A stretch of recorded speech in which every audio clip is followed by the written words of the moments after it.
Happy Sunday. DJ Bubbles here, aka Vanessa, the CEO of Black People United for Change. Just doing some fact checking this wonderful Sunday morning slash afternoon. Did you know, Black people of Canada, that in 1892 there were federal animal cruelty laws were implemented in Canada since 1892. Okay, and despite the fact that the first batch of slaves that were freed from the U.S. came to Canada in 1628. That's 1628, 264 years later. There has never been any anti Black hate or racism laws implemented in Canada. So, our Canadian government, since 1892, has established federal animal cruelty laws were implemented in Canada since 1892. So that means they overlooked the Black slaves who they segregated, who were bound by the wrists and the ankles and shackles, whipped over their backs, endured free labor and all kinds of abuse from the physical to the mental to the actual abuse.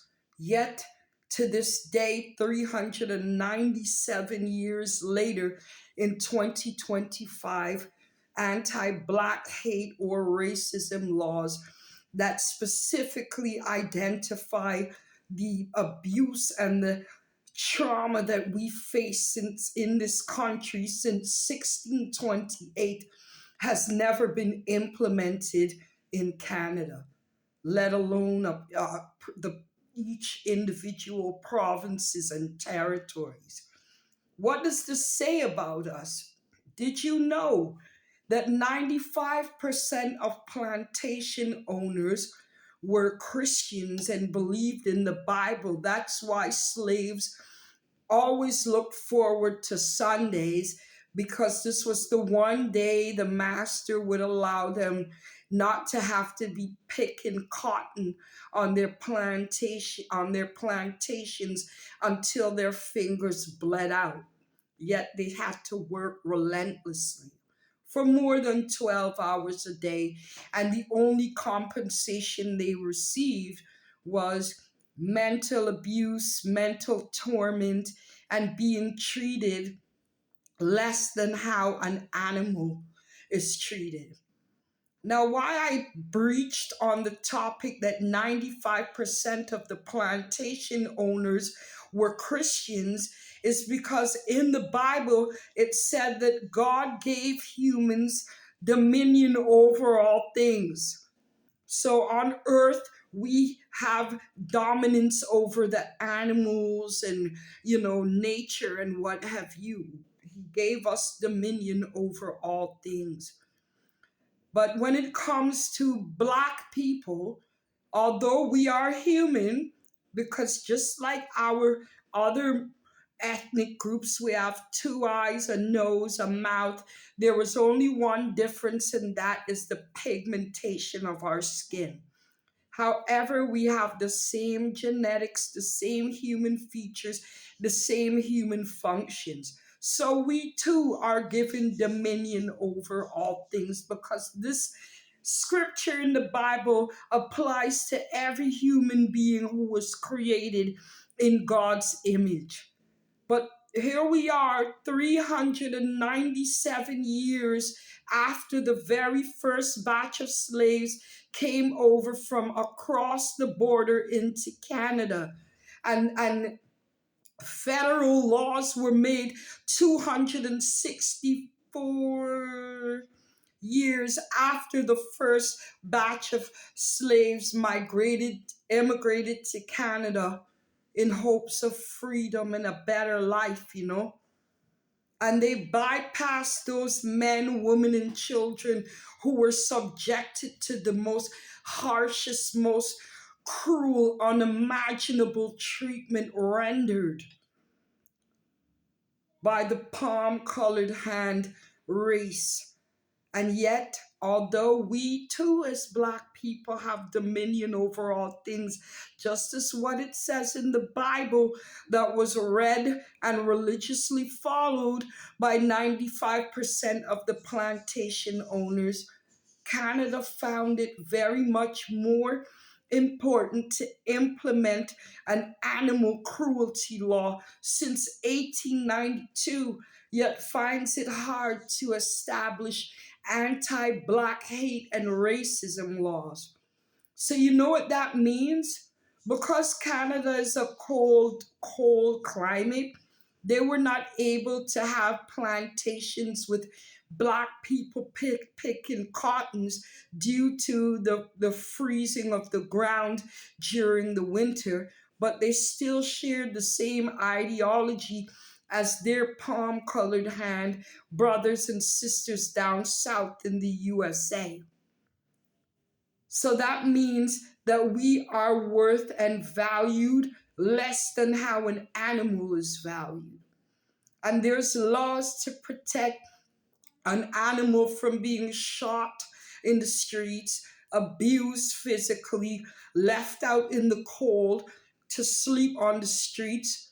Yet still there are no laws to protect us from the cruelty of Canadian society.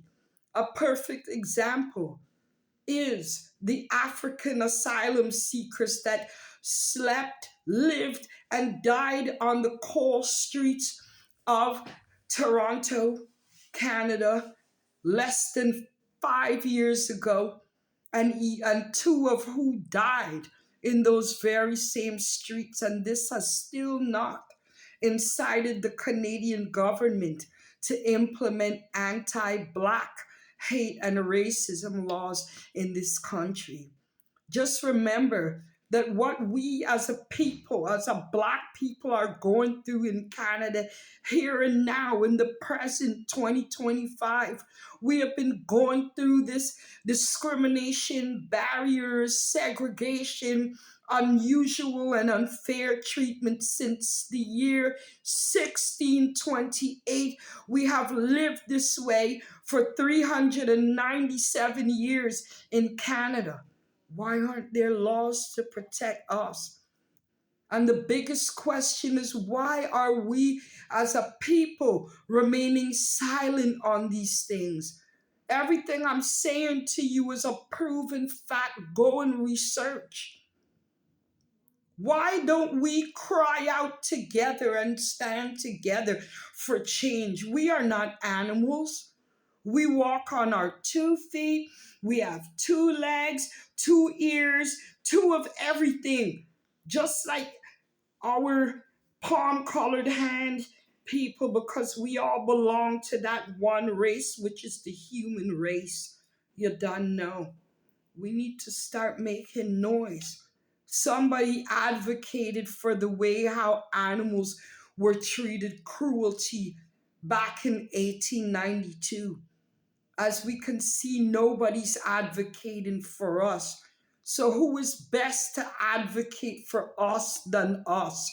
Do you see the importance of unity? Do you see the importance of standing up and facing our oppressors as one people? Because nobody's advocated for us and the way we are devalued in Canada since the year 1628, 397 years ago.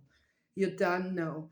I'm hoping that what I'm saying will make sense to my people, my Black brothers and sisters based here in Canada. You done know. It's about time we exercise the right whether we want to remain silent or not. And I don't think that silence has done us very much good. Neither has the disunity. 397 years of unfair and unusual treatment in Canada.